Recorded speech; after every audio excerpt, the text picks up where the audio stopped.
قریب کر دیتی ہے۔ دعا مسلمان میں عقیدہ توحید پختہ کرتی ہے، اور دعا اس دولت کا نام ہے جو صرف مومن کے پاس ہے، کافر کے پاس نہیں۔ نبی پاک علیہ السلام نے فرمایا الدعاء صلاح المومن، دعا مومن کا ہتھیار ہے، کافر کے پاس یہ ہتھیار نہیں ہے۔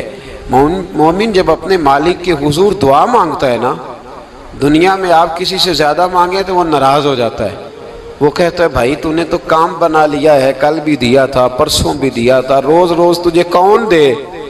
میرے نبی پاک علیہ السلام نے فرمایا جو اپنے رب سے زیادہ مانگتا ہے رب اس سے زیادہ راضی ہوتا ہے، زیادہ راضی ہوتا ہے۔ اب دعا مخصوص اوقات نہیں دعا کے، فرمایا اذا دعان، جب بھی دعا مانگو گے تمہارا رب تمہاری دعا کو، جب بھی دعا تو دعا کرتے رہنا چاہیے، ہر وقت دعا میں بندہ شامل رہے، اللہ کے ذکر میں شامل۔ یہ جو قرآن مجید نے کہا نا یا ایھا الذین آمنوا اذکروا اللہ ذکرا کثیرا، اے ایمان والو اپنے رب کا ذکر کثرت سے کرو، وسبحوہ بکرۃ واصیلا، اور صبح و شام اسی کی پاکی بیان کرو۔ تو اس سے مراد یہ نہیں ہے کہ تسبیح لے کے سارا دن مسجد میں بیٹھے رہو اور کام کوئی نہ کرو، بلکہ اس کا مطلب یہ ہے کہ روٹی شروع کرو تو اللہ کے نام سے، اختتام کرو تو اللہ کے نام، سو جاؤ تو رب کا نام لے کے، سویرے اٹھو تو اللہ کا نام لے کے، جب تمہیں کوئی چیز اچھی لگے تو ماشاءاللہ کہو، جب کوئی مصیبت آئے تو کہو انا للہ و انا الیہ راجعون۔ تو سارا دن اللہ کا ذکر جاری رہے گا۔ نبی پاک صلی اللہ علیہ وسلم نے مسلمان کو ایک دوسرے سے ملنے کا طریقہ بتایا۔ مصیبت آئے تو کیا کہنا ہے؟ صرف فوت کی پہ نہیں کہنا، اس کی وضاحت کر دو۔ کوئی بھی الذین اذا اصابتہم مصیبہ، جب بھی کوئی مصیبت آئے، اللہ کے بندے کہتے ہیں ہم اللہ کی طرف سے آئے ہیں اور اللہ کی طرف ہی ہم نے لوٹ جانا۔ تو میرے عزیز ہر وقت اللہ کا ذکر جاری رہے گا، ہر وقت زبان پہ رب کریم کا۔ دیکھیں نا نبی پاک علیہ السلام نے ہمیں ملاقات کا طریقہ بتایا۔ ایک صحابی آئے تو انہوں نے آ کے کہا السلام علیکم، نبی پاک علیہ السلام نے فرمایا رب تعالیٰ نے اسے 10 نیکیاں عطا فرمائی ہیں۔ دوسرے آئے تو انہوں نے کہا السلام علیکم ورحمۃ اللہ، تو محبوب فرمانے لگے، امام بہقی نے اس کو لکھا ہے، محبوب فرمانے لگے رب کریم نے اسے 20 نیکیاں عطا فرمائی۔ ایک اور آئے، عرض کیا السلام علیکم ورحمۃ اللہ وبرکاتہ، محبوب فرمانے لگے اللہ نے اسے 30 نیکیاں عطا فرمائی۔ اچھا اس کا مطلب کیا ہے؟ السلام علیکم، تم پر سلامتی ہو، سادہ ترجمہ یہ ہے کہ تم سلامت رہو، تم سلامت رہو، ورحمۃ اللہ وبرکاتہ، تم پر اللہ کی رحمت بھی ہو اور اس کی برکتیں بھی ہو۔ وہ کیا کہتا ہے؟ وہ کہتا ہے وعلیکم السلام، تم پر بھی سلامتی ہو، ورحمۃ اللہ وبرکاتہ، اللہ کی رحمت ہو اور اس کی۔ یہ جو مسنون دعائیں ہیں نا جو حضور نے ہمیں دعائیں سکھائیں ہر موقع پہ، ان کا کمال دیکھیے۔ اب ایک مسلمان نے آتے کہا السلام علیکم، اس کا مطلب کیا ہے؟ تم پر۔ اب وہ جھگڑا کرے گا اسے مارے گا، اس کا مال چھینے گا؟ اس نے تو آتے ہی کہا ہے تم پر سلامتی ہو۔ تو جو سلامتی کی دعا دینے والے ہیں وہ جیب تھوڑی کاٹیں گے، وہ غبن تھوڑی کریں گے، ڈاکہ تھوڑا ڈالیں گے۔ اسلام نے لفظ ہی وہ سکھایا ہے کہ فرمایا جب تم نے ملنا ہے تو تم نے دعائیں کرنی ہے ایک دوسرے کے لیے۔ اب ہمارے ہاں نئے نئے لفظ آ گئے، ٹیلی فون اٹھایا تو کہا ہیلو، اس کا کیا ترجمہ ہے؟ کون ہے؟ اس کا کیا ترجمہ ہے؟ جی جناب، اس کا کیا مطلب؟ ہم نے دیکھا بڑے بڑے سمجھدار لوگ السلام علیکم کی بجائے کہتے ہیں کیا حال ہے؟ بھئی کیا عجیب بات ہے، بھئی کیا حال ہے کا کیا مطلب ہوا؟ وہ بعد میں کرنے کی بات ہے۔ اور کچھ تھوڑا سا جو ادیب ہیں، جو بیچارے حروف کے پیچ و تاب میں رہتے ہیں، وہ کہتے ہیں آداب عرض ہے۔ وہ کیا ہوتا ہے جی؟ اسلام نے دعا سکھائی ہے السلام علیکم، یہ کتنی خوبصورت دعا ہے۔ جب آپ گھر کے اندر داخل ہوئے تو آپ نے دعا دی السلام علیکم، یہ دعا دی آپ۔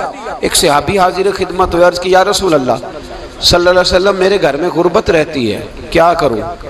نبی پاک علیہ السلام نے فرمایا جب بھی گھر جایا کرنا گھر والوں سے سلام لیا کر، گھر والوں سے کیا کہا کر؟ السلام علیکم، جب بھی گھر جائے۔ یعنی گھر آیا، اب گھر والوں نے بتایا کہ ماچس کی ڈبیا تو لے آؤ، اب یہ دکان کونے پہ تھی گھر والے پہ، وہاں سے ماچس کی ڈبیا لے کے واپس گیا تو کہنے لگا السلام علیکم۔ پھر گھر والوں نے کہا ہو بتانا یاد ہی نہیں رہا، چینی بھی ختم ہو گئی ہے۔ تو یہ پھر گیا چینی لینے، لوٹ کے آیا تو کیا کہا؟ جب اللہ چاہتا ہے تو کہے، جب اللہ کے رسول چاہتے ہیں تو کہے۔ اس کا ترجمہ یہ ہے کہ تو کہہ، تو سلام لے۔ اللہ رسول چاہ رہے ہیں کہ تو سلام لے تاکہ تیرے گھر میں سلامتیاں ڈال دی جائیں۔ تو فرمایا سلام لینی ہے تو نے، اور ساتھ تو نے اس طرح کرنا ہے کہ 3 دفعہ سورۃ اخلاص کو پڑھنا ہے۔ امام قرطبی نے اس کو لکھا ہے۔ اس نے کہا حضور غربت بڑی ہے، غربت بڑی ہے تو کہ وظیفہ بتائیں۔ فرمایا جب بھی گھر جاؤ سلام لو اور 3 دفعہ سورۃ اخلاص پڑھو۔ وہ صحابی کہتے ہیں میں پکا ہو گیا۔ اب وہ کچھ دنوں کے بعد، کچھ عرصے کے بعد، کچھ مہینوں کے بعد واپس آئے تو صحابہ کرام علیہم رضوان فرماتے ہیں ہماری خواہش تھی کہ یہ کچھ بیان کرے، اب بتائے جو وظیفہ لے کے گیا تھا اس کا رزلٹ کیا نکلا۔ کہتے اس نے بڑی حیرت انگیز بات کی، حیرت انگیز عجیب انداز میں۔ کچھ لوگوں کا دل ہوتا ہے نا کہ مجھے ملے میرے پڑوسی کو نہ ملے، اور کچھ کا دل ہوتا ہے یار مجھے بھی ملا ہے اور الحمدللہ میرے پڑوسی کو ملا ہے۔ تو صحابی جب حاضر ہوئے تو صحابہ کہتے ہیں ہمیں تجسس تھا کہ یہ کچھ بتائیں، تو حضور نے فرمایا کیا حال ہے تیرا؟ کہا یا رسول اللہ کمال ہی ہو گئی ہے حضور، میں جب بھی گھر جاتا ہوں سلام لیتا ہوں اور 3 دفعہ سورۃ اخلاص پڑھتا ہوں، میں تو امیر ہو ہی گیا ہوں، میرے تو ہمسائے بھی امیر ہو گئے۔ کتنا پیارا ہے یہ جملہ، کتنا حسن ہے، اتنا اچھا لفظ کسی اور کے پاس ہے ہی نہیں جو الفاظ ہمیں ہمارے رسول نے عطا فرمایا۔ اس کو اپنائیے، اس کو اپنائیے۔ یہ الگ بات ہے کہ لوگ مطلب کے لیے سلوٹ کر لیتے ہیں بڑا سارا، لیکن مطلب کے لیے نہیں۔ جس کو جانے اس سے بھی سلام لیں، جس مسلمان کو نہیں جانتے اس سے بھی۔ تو نبی پاک نے ہمیں مسنون دعائیں سکھائیں۔ رات کو جب سونے لگیں اللہ کے رسول صلی اللہ علیہ وسلم نے ہمیں دعا سکھائی۔ حضور نے فرمایا جب سونے لگو تو مسلم شریف میں فرمایا تم نے یہ دعا پڑھنی، اللہم باسمک اموت و احیا۔ تم نے کہنا اے اللہ میں تیرے نام پر مرتا ہوں اور تیرے نام پر جیتا ہوں۔ نبی پاک صلی اللہ علیہ وسلم نے ایک حدیث میں فرمایا کہ یہ جو نیند ہے نا یہ موت کی چھوٹی بہن ہے، یہ موت کا ایک حصہ ہے۔ جس طرح انسان سو جائے تو کوئی خبر نہیں ہوتی کیا ہو رہا ہے، بالکل وہ اٹھا ہے تو اس نے کہا ہو یہ کیا ہوا، سو جاتا ہے نا آدمی اسے خبر نہیں ہوتی، اوہو میں نے تو 11 بجے اٹھنا تھا یہ تو 3 بج گئے، اب اسے خبر نہ رہی۔ سوتے ہوئے لوگ چوری کر لیتے ہیں، بلکہ اس طرح بھی ہوتا ہے کہ آدمی نے گکھڑ اترنا تھا، وہ پنڈی سے آ رہا تھا لیکن وہ سویا ہوا تھا، آنکھ تب کھلی جب کاموں کی آ گیا تھا، اب اس کا اس پر زور۔ تو فرمایا کیا پتا اب تو کھل گئی کاموں کی، جا کے لاہور جا کے کسی جگہ پہنچ کے، تو یہ بھی ممکن ہے کہ کھلے ہی نہ، نیند ہی موت کا سبب بن جائے۔ تو تو کہہ کے سو کہ یا اللہ تیرے نام پہ سو رہا ہوں۔ اللہ کس نام پہ سو رہا ہوں؟ یار اگر ہم ان دعاؤں کا حسن سمجھے مت، اللہم باسمک اموت و احیا، یا اللہ میں تیرے نام پہ سوتا ہوں اور تیرے نام پر اٹھتا ہوں، گویا کہہ رہا یا اللہ میری نیند بھی تیرے فضل سے ہی ہے، اور اگر آنکھ کھل جائے تو وہ بھی تیرے فضل سے ہی ہے۔ کتنا اعلیٰ نبی پاک علیہ السلام نے انداز سکھایا۔ اور پھر بخاری شریف میں حدیث موجود ہے، فرمایا جب اٹھو تو کہو الحمدللہ الذی احیانا احیانا بعد ما اماتنا والیہ النشور۔ فرمایا جب تم سو کے اٹھو تو پھر کہو اے اللہ ساری تعریفیں تیرے لیے، تمام تعریفیں جس نے ہمیں موت کے بعد حیات دی، موت کے بعد فرمایا احیانا بعد ما اماتنا، ہمیں مرنے کے بعد گویا اللہ کا شکر ادا کر کے آنکھ کھل گئی۔ دیکھیں کس طرح اسلام مسلمان کو اللہ کے ساتھ جوڑتا ہے۔ فرمایا شکر کر، آنکھ کھل گئی، کہ یا اللہ تیرا شکر ہے تو نے موت کے بعد ہمیں دوبارہ حیات عطا فرمائی، یہ شکر ادا کرو۔ گویا تم یہ نہ کہنا کہ میں اٹھ گیا ہوں تو میرا کمال ہے، یا یہ نہ سمجھنا میں اٹھ گیا ہوں تو میں بڑا پابند ہوں، جب میں ارادہ کر لوں کہ میں نے 11 بجے اٹھنا ہے تو پھر میں اٹھ جاتا ہوں۔ یہ نہ کہنا کہ یہ الارم بڑا اچھا ہے، یہ مجھے اٹھا لیتا ہے۔ ذہن کے اندر خیال کر کہ نیند تو موت کی طرح تھی، یہ جو میں اٹھ گیا ہوں تو اپنے رب کے فضل سے اٹھا ہوں، جو میں اٹھ گیا ہوں، جو ابھی اٹھے ہیں وہ تو بول دینا کم از کم کہ میں اپنے رب کے فضل سے اٹھ گیا۔ تو دعا سکھائی۔ پھر دیکھیے نبی پاک صلی اللہ علیہ وسلم نے فرمایا جب تم بیت الخلاء میں جاتے ہو نا، واش روم میں جاتے ہو، تو گندی چیزیں ہوتی ہیں وہاں، شیطان ہوتے ہیں، جنات ہوتے ہیں، یہ گندگی پہ ہوتے ہیں۔ جب تم واش روم جاؤ، بیت الخلاء جائے، تب بھی دعا مانگو۔ کیا دعا مانگو؟ وہ دعا بھی نبی پاک صلی اللہ علیہ وسلم نے ہمیں تعلیم فرمائی اور بخاری میں ہے، کہا پڑھا کرو اللہم انی اعوذ بک من الخبث والخبائث، کہو اے اللہ ناپاک چیزوں سے میں تیری پناہ مانگتا ہوں، وہ نر ہوں یا مادہ ہوں، اللہ میں تیری پناہ مانگتا ہوں۔ واش روم کے اندر بہت ساری بری چیزیں ہوتی ہیں، جوان میری بات پر توجہ فرمائیں، وہاں بہت ساری گندی چیزیں ہوتی ہیں۔ انسان کئی دفعہ واش روم میں جاتا ہے، اسے وسوسے زیادہ آتے ہیں، یہ نوٹ کریں میری بات کو۔ اصل میں نا ہم بات ڈھونڈ رہے ہیں علاج اپنی بیماریوں کا، حالانکہ علاج تو سارا مدینے والے رسول کے پاس موجود ہے، محبوب کے پاس ساری دوائیاں ہیں۔ تو نبی پاک علیہ السلام دیکھیں نا، انسان واش روم میں جاتا ہے اسے وسوسے آتے، برے خیالات آتے، وہ گناہ کی طرف کئی دفعہ مائل ہوتا ہے، تو کہا تو دعا پڑھ کے جا اللہم انی اعوذ بک، یا اللہ میں تیری پناہ مانگتا ہوں من الخبث والخبائث، ہر خبیث اور بری چیز سے میں تیری پناہ مانگتا ہوں، وہ نر ہو یا یار کتنا عظیم دین ہے، کتنا عظیم میرے مصطفیٰ کریم کا وہ والا دین ہے۔ اصل میں اللہ کرے بی اے پاس بچے کو بیت الخلاء کی دعا بھی یاد ہو جائے، ایسے یاد ہو جائے، اور اس کے ماں باپ سمجھ لیں کہ جوان ہو گیا ہے، تو اب ہو سکتا ہے اس کی طرف شیطان حملہ زیادہ کرے، اسے خراب کرنے کی کوشش کرے، تو لہٰذا اسے دعا سکھائی جائے تاکہ اس کو پہلے سے پتا ہو کہ میں نے اس بے ایمان سے بچنا کس طرح سے۔ اب آپ دیکھیے نبی پاک علیہ السلام نے ہمیں دعا سکھائی، مصنف ابن ابی شیبہ میں۔ کون سی دعا؟ واش روم سے نکلنے کی۔ اللہ اکبر، بڑی زبردست دعا ہے، بڑی زبردست۔ آپ یقین کریں اس ایک ایک دعا پر ایک ایک پورا بیان ہو سکتا ہے، ایک ایک۔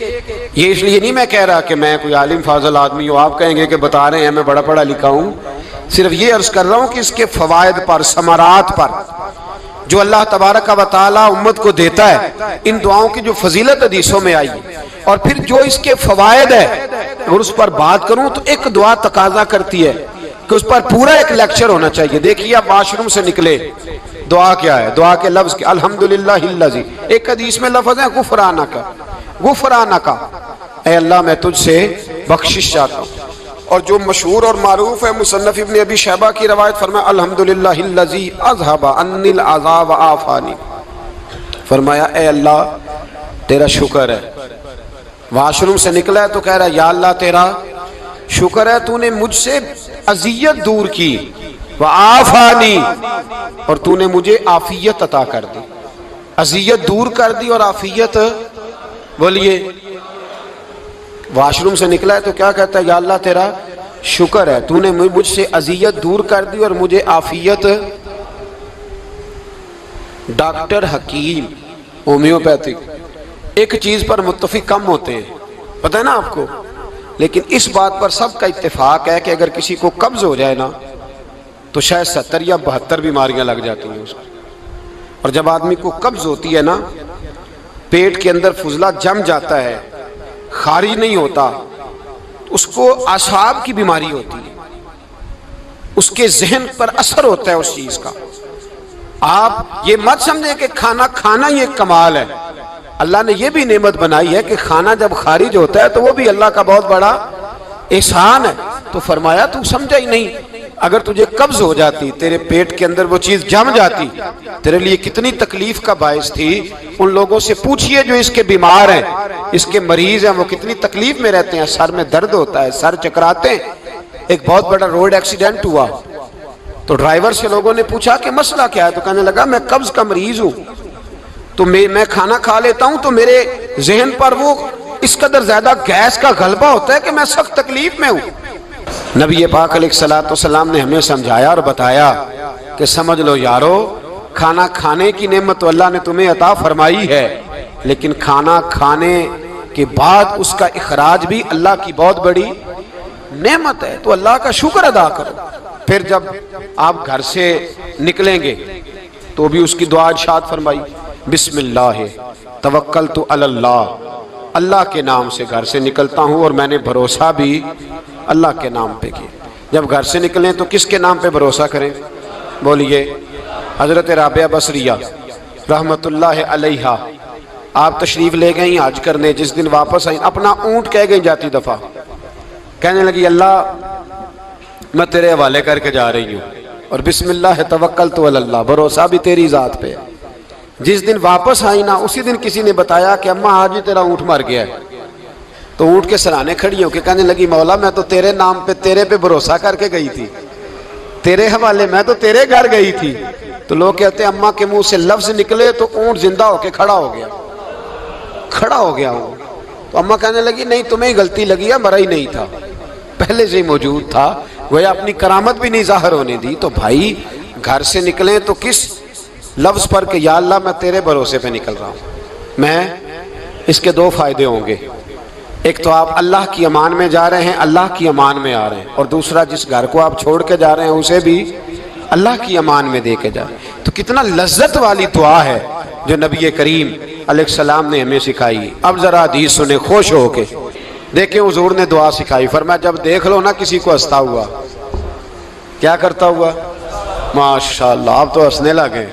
جب کسی کو ہنستا ہوا دیکھو تو کہا کرو اضحک اللہ سنک، یہ دعا یہ بخاری ہے، فرمایا دعا مانگا کرو جب کسی مومن کو ہنستے ہوئے دیکھو تو دعا مانگو اضحک اللہ سنک، اللہ تجھے ہنستا ہی رکھے، اللہ تجھے، بولیے، جل نہ جایا کرو کہ میں پریشان ہوں تو یہ ہنس کیوں رہا ہے، جھلا نہ کرو، بلکہ کیا کہا کرو اللہ تجھے ہنستا رکھے، اللہ تجھے۔ نبی پاک صلی اللہ تعالیٰ علیہ وآلہ وسلم نے فرمایا، ترمذی میں حضرت اسامہ بن زید رضی اللہ تعالیٰ عنہ سے حدیث مروی ہے، حضور نے فرمایا جس نے کسی کے ساتھ احسان کیا اور جس پر احسان کیا، اگر اس نے یہ دعا پڑھ دی نا جزاک اللہ خیرا، تو فرمایا اس نے اللہ کی بھی پوری حمد کر دی اور محسن کا صحیح شکریہ بھی ادا کر دیا۔ کیا کہنا ہے؟ جزاک اللہ، اللہ تجھے بہترین جزا عطا کرے۔ اس کا ترجمہ کیا ہے؟ اللہ تجھے بہترین، کیونکہ حضور فرماتے ہیں من لم یشکر الناس ولم یشکر اللہ، جس نے بندوں کا شکریہ ادا نہیں کیا اس نے اللہ کا بھی شکریہ ادا نہیں کرنا۔ تو کیا کہنا چاہیے؟ جزاک اللہ خیرا۔ اور اگر اماں کہتی ہو بچوں کو انگریزی سکھانی ہے تو کیا کہنا ہے؟ پھر شکریہ ادا کرنے میں کیا کہنا ہے؟ Thanks, thank you. او خدا کے اس کا ثواب کتنا ہے؟ بولے انگریزی ایک زبان ہے، اس کو زبان ہی رہنے دیں گے۔